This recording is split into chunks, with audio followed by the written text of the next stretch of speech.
The underbelly of a Sydney freeway has been Lee Anthony's home for most of this year. You're on your own, it's exposed, it's unsafe. He's one of the new hidden homeless, well-educated, a former IT professional who can no longer work due to failing mental health. It's not supposed to happen, you're not supposed to fall so low. I try and be real with myself and go, you failed. It's like you fumbled the ball, you had chances, you had opportunities as much as everyone else.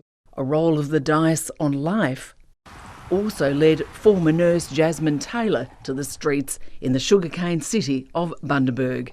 I'm on leave at the moment, but it's unpaid leave. She's on the social housing waiting list, as are these pensioners who live in a park nearby.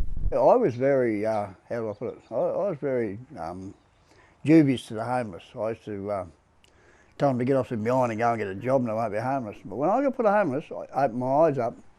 I actually seen a lot of people that really got put homeless that shouldn't be homeless. In Melbourne, former academic James camps in green spaces around the city.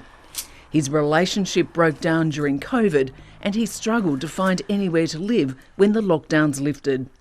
People got kicked out of their homes. I was among those people, and there was simply not enough houses out there to rent, so we couldn't bounce back.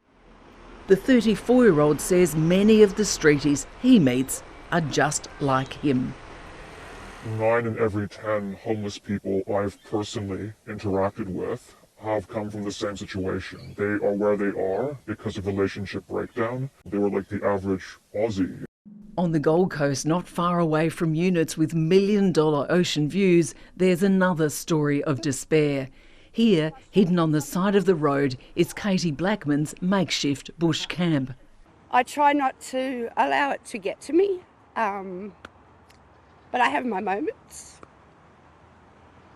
The 49-year-old is one of the fastest growing group of homeless people, older women. I try and have a garden. Her future is bleak. I wish the fairy godmother would wave its wand at me. But yeah.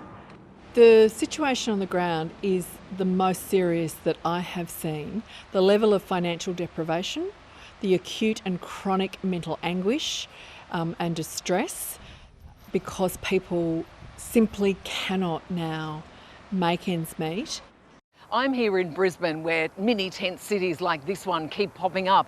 It's kind of a snapshot of what we're seeing right around the country. Now, advocates say it's really hard to get an accurate picture of the numbers because the situation is so fluid. But the last census did find that 1 in 200 people were of no fixed address on that night in 2021. But of course, that was well before the cost of living crisis started to bite. The government's housing accord is promising 30,000 social and affordable homes over the next 5 years.